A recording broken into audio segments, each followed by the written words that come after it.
Mes premiers j'aime lire à lecture avec Flavie. Un poète dans la classe.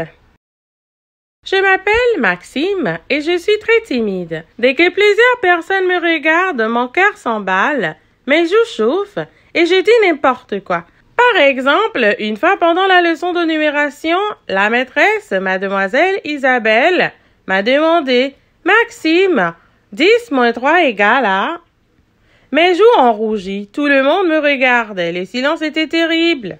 La maîtresse a insisté, alors Maxime, à cause de tous ces regards fixés sur moi, j'ai répondu de travers. 12. Pourtant, je savais bien que ça faisait 7. La classe a explosé de rire. Mademoiselle Isabelle a crié « Ça suffit, ce n'est pas gentil !» Une autre fois, je devais écrire au tableau le mot automne. Dans mon dos, je sentais les élèves qui m'observaient. Ma main a tremblé si fort que le mot est devenu un affreux gribouillage. J'ai même cassé la craie. Depuis ce jour, je n'ai plus jamais voulu aller au tableau. Heureusement, j'ai un bon copain. Pendant la récré, je parle souvent avec Faret, un garçon de CE1 qui habite dans la même rue que moi. Lundi dernier, sous le tilleul de la cour, je lui ai confié, tu sais, vendredi, le poète Paul Lilon va venir dans notre classe. J'ai ajouté un peu inquiet, j'espère qu'il ne va pas me poser trop de questions.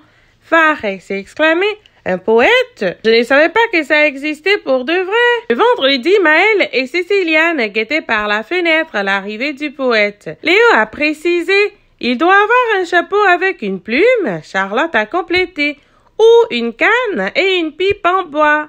Maëlle et Céciliane ont crié, le voilà maîtresse.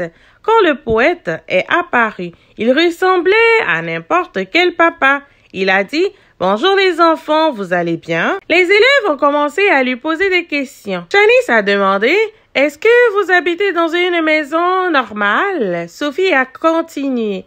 Est-ce que vous savez conduire une voiture? Mademoiselle Isabelle a froncé les sourcils. Ce n'était pas les questions qu'on avait préparées, mais le poète a répondu oui en souriant. Puis il a décidé, allez, maintenant on va écrire des poèmes ensemble. Clément est allé au tableau.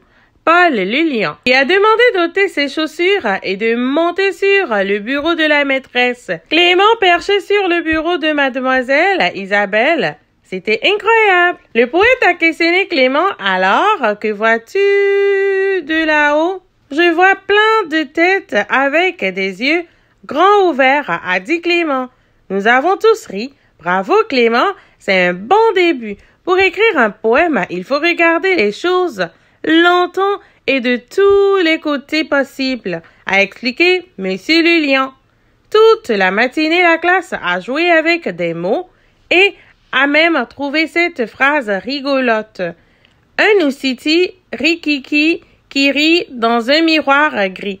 Moi, j'ai beaucoup aimé cette rencontre, mais je n'ai pas osé parler. À la fin, le poète nous a dit, pour lundi, notez vos idées sur un petit carnet pour en faire un poème. Et n'oubliez pas, regardez les choses longtemps et de tous les côtés possibles. Le soir, dans la cuisine, j'ai fait le poirier contre le mur. Je voyais tout à l'envers. Ma mère, surprise, m'a demandé, mais qu'est-ce que tu fais, Maxime? Tu vas tomber. Je cherche un poème, maman a ri. Dans mon carnet, j'ai noté « Rire de maman tombé du plafond ». Le lendemain, samedi, j'ai pensé toute la journée au conseil de Monsieur Lillian.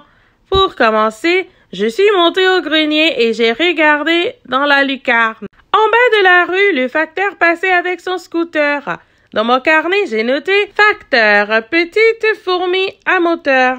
Au marché, j'ai demandé à mon père de me porter sur ses épaules. J'étais le plus grand de toute la foule.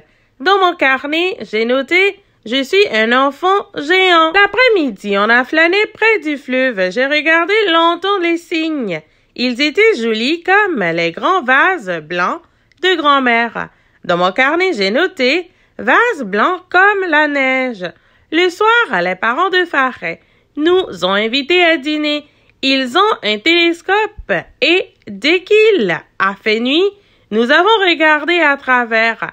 Des milliards d'étoiles brillaient comme des pierres précieuses dans le ciel. C'était merveilleux comme le trésor d'Ali Baba. Dans mon carnet, j'ai noté « riche comme Ali Baba ». Le dimanche, j'ai relu mon carnet et j'ai composé un poème. Ma mère a corrigé mes fautes d'orthographe et elle m'a félicité. Le lundi matin, Monsieur le Lion est revenu dans la classe. Il a commencé alors qui veut lire son poème au tableau. Toutes les mains sauf la mienne se sont levées. Je sentais déjà mes joues réchauffées. Katia et Salomé avaient écrit des poèmes d'amour.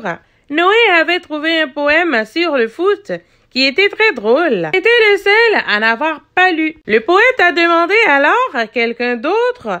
Je devais avoir les joues toutes rouges. Mais mon envie de dire mon poème était trop forte. J'ai levé le doigt. Monsieur le Lion m'a encouragé. Allez Maxime, je suis sûre que ton poème est très beau. J'ai respiré profondément et j'ai lu. Le facteur, petite fourmi à moteur, a apporté à maman un vase blanc comme la neige. Le rire de maman est tombé du plafond. Je suis un enfant géant, riche comme Ali Baba. Tout le monde me regardait d'un air étonné. Mademoiselle Isabelle me souriait. Monsieur le Lion a dit « Bravo Maxime, ton poème est magnifique et tu l'as très bien lu. Nous pouvons tous t'applaudir. » Je suis retournée à ma place sous les applaudissements. Au passage, la maîtresse a posé sa main sur mon épaule et m'a soufflé. « C'est très bien Maxime. » Avant de nous quitter, Paul le Lion a dédicacé nos cahiers de poésie. Sur le mien, il a écrit « À mon ami Maxime, le poète ».